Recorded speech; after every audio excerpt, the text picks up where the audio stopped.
Hi everyone, I'm Adam from Trade with Precision and welcome to this week's Inside the Chart. So first of all, let's start off with that dollar index. So it quite a strong pushback. There's a lot of increased volatility in the markets due to specifically and directly Donald Trump. We could see more volatility introduced on both Thursday and Friday. We saw strong weakening of the dollar. Friday we saw some pushback, and actually we could see some bullish divergence here. So this hints at the very strong likelihood that we will see the dollar continue to push higher this week.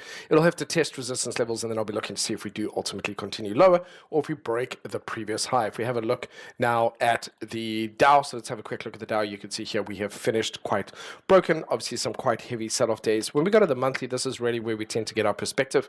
So you can see here from a monthly perspective, we're heading down towards that 50-period moving average and towards some previous resistance at a level of support here at about 36,000. So really this is what I'll be looking for. If we break the low of this, I'll be expecting the market to head down towards that level, and we'll see how it responds to that 50-period. You can see historically it tends to bounce off that 50-period. I want to see if that happens again this time. However, I'll be more curious also to see if we ultimately close much further below that. So here you can see we just dipped below it here. Here we went below a little bit. Let's see how the market ultimately reacts to that. So that is a monthly chart. And based off this, generally speaking, this means we're either going to see a potential change, more likely not to see one in April, but more likely to see something in May. Same thing will be for the S&P. You can see quite a heavy sell-off here coming back down towards these lows. Very interesting that if we place a Fibonacci retracement there, you can see we're sitting very close to 618 at that point. So that means that we can still have a retracement all the way down to here and still have that form a relatively stable base. Ultimately, if we do continue up, that is a normal, healthy retracement. The question really becomes if we go further than that down towards these lows or below the 50-period moving average.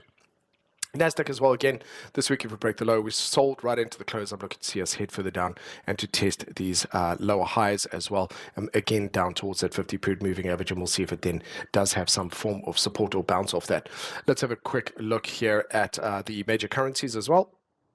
So here we can see euro dollar again working its way up, hitting the top of that range, then having a bit of a sell-off on that one. If we quickly change this down to a weekly, we can see that we could see a bit of a knockback on Friday there. For the most part, we are still in an uptrend. I want to see if this level of support does hold. We did see some heavy selling off here of the dollar strengthening and the euro weakening. I want to see if this level holds, but if that dollar continues to strengthen, I would expect to see this head back down towards these lows over here. Cable as well back down towards the level of support, and again, this makes a lot more sense. I would expect this again to push down a little bit further this week, especially if we do break the low of the weekly candle. Now, interesting to me how both Australian dollar and Kiwi dollar had a very, very heavy sell-off.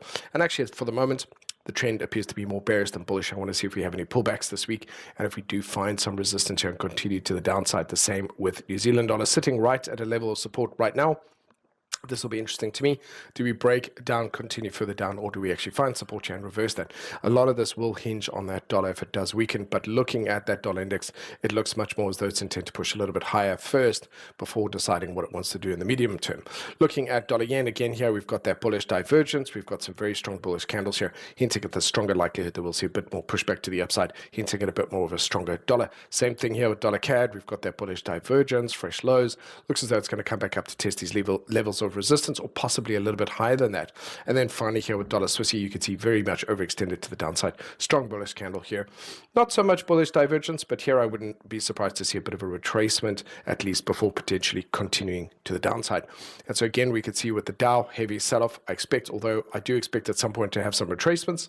When I really look at it from a weekly perspective, we've actually had some really quite heavy sell-offs. We're now no longer in bull market territory, okay, below that 50-period moving average, and a whole lot of other things. We have a downtrend on the weekly. We are no longer in a bull market territory, but the new market territory or the new state has yet to be identified.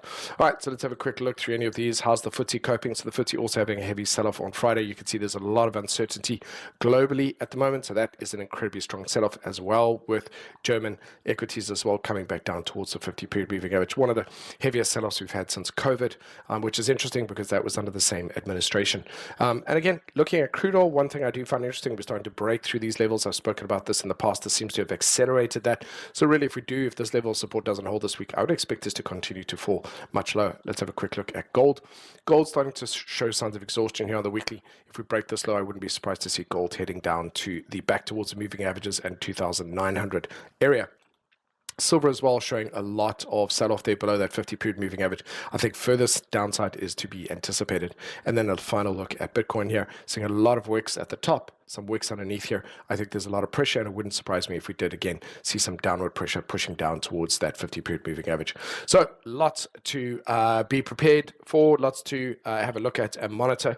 And again, I would always say just keep calm and carry on trading. But this time around, I would say this may be a period to sit on your hands and certainly watch from the sidelines, bench ourselves. There's a lot of potential volatility coming down this week. Could be one for the history books. Last week was one for the history books. This could be another one for the history books. Look after yourselves, and I'll see you soon.